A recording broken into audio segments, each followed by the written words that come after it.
I'm back. Hopefully I'm in focus. You'll have to excuse my hair. I just came from work, and you'll have to excuse my 1984 couch. It's been here forever. Today we are going to be planting some pansies. Of course, pansies are one of my all-time favorite kind of flowers to plant in the garden. That's kind of a multi-purpose vegetable garden, flower garden kind of crossover thing.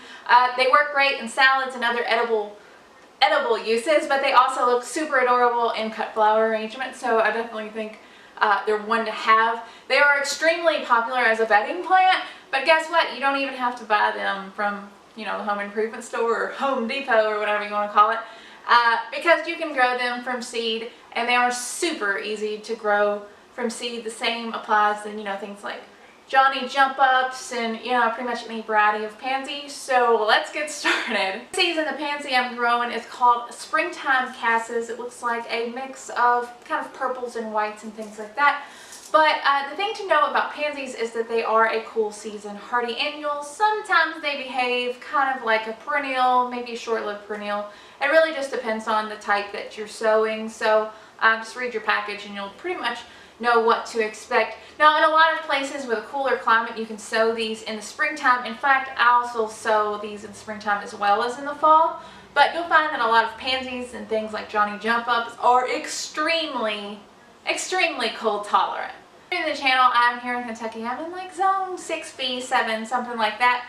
And these things overwinter here without much trouble at all. And if I keep them in the hoop house, they will overwinter and bloom throughout the winter, which is really nice when you go outside in January and you've got flowers blooming. It's nice. It's a good thing. So your success with overwintering them will definitely depend upon where you live. A lot of times you can see hardiness zones on the seed packet. If you are concerned that they won't make it over the winter, you always, you know, have that option of covering them with a low tunnel or putting them in a hoop house, or even just covering them with half of a milk jug to make a mini greenhouse if you'd like to do that. Like I said, these things are pretty fast growing, so you shouldn't have any trouble planting them in the spring if you just want to, you know, go ahead and wait just to be safe.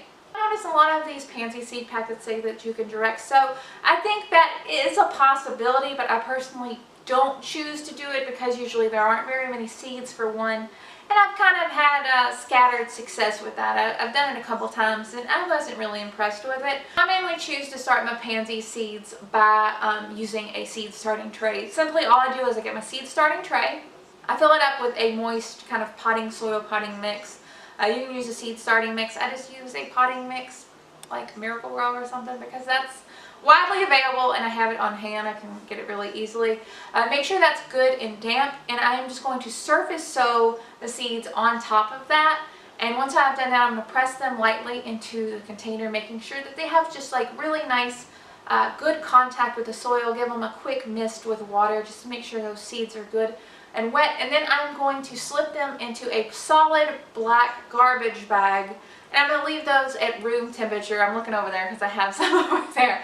I'm going to leave those at room temperature for about 7 days. Within 7 days, make sure those are staying good and moist, and pull them out of the garbage bag, take a peek. You should see germination starting very quickly. In most cases, pansy seeds don't need any kind of cold treatment or anything like that before germinating, so you shouldn't have to worry about that. As soon as they begin to grow, you can move them outside and start to harden them off and get them ready to go into the ground into the fall. That's really about it. From there, they'll grow on their own, and hopefully we'll have some really beautiful flowers in the spring. I hope that this video was somehow helpful. If it was, be sure to hit subscribe, hit that little bell icon. I would appreciate it so much. It means so much. We're trying to get to 10,000 subscribers before the end of the year. Hopefully that can happen, but I'm not quite sure it will.